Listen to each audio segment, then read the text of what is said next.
Khan has once again called for an independent judicial commission to probe the events of May 9, 2023, when he was abducted by paramilitary rangers as he sought bail at the Islamabad High Court.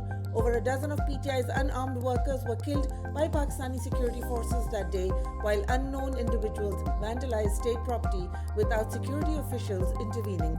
Additionally, Imran Khan called for the release of CCTV footage of the buildings which army officials claim were attacked by PTI workers, which the army has so far refused to do so. Mr. Khan also called for the Judicial Commission to probe who was involved in the looting of his home after the event. Mr. Imran Khan has been incarcerated now for 276 days.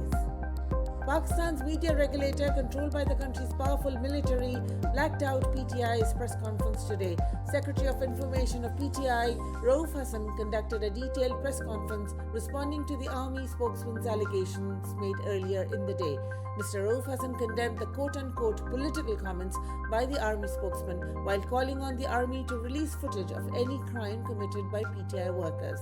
Quote, "Where is the CCTV footage? Whose crime are you trying to protect?" Unquote. PTI has largely been blacked out of the mainstream Pakistani media for over a year now after an order by Pakistan's powerful military. Pakistan Tehreek-e-Insaf, the party of Imran Khan, said Monday it wants the international community to respect the constitution and rule of law in Pakistan. Addressing the media after the American ambassador called on him in his parliamentary chamber, Secretary General PTI Umar Ayub said, quote, "Our leader Imran Khan has always told us one thing, that you must hold dialogue on a level of equality. We have clarified this, that we do not demand anything from anyone. We only demand that the Constitution of Pakistan is respected and accepted by the whole world." Unquote. This was the first meeting with Imran Khan's PTI by Ambassador Bloom, who has been a very active diplomat in Pakistan, conducting numerous meetings with civil society, the country's military-controlled government officials, along with cricket players.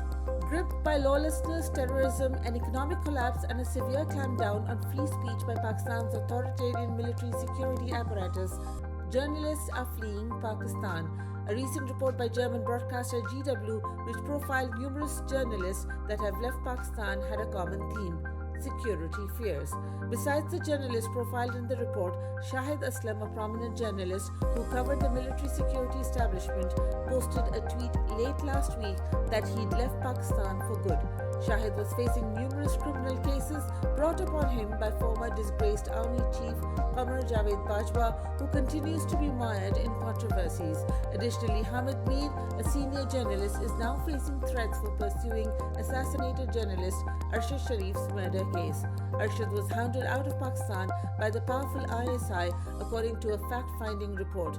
Pakistan, ranked 152 out of 180 countries on RSF's Press Freedom Index, released on Friday, was down 2 places from last year.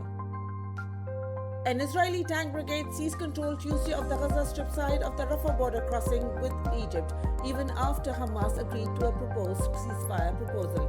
The Rafah crossing is crucial for both aid and those able to flee into Egypt.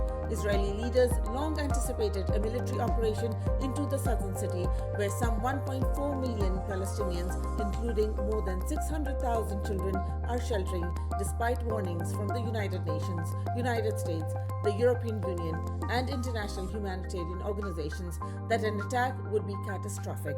Israel has killed over 34,000 Palestinians, mostly women and children.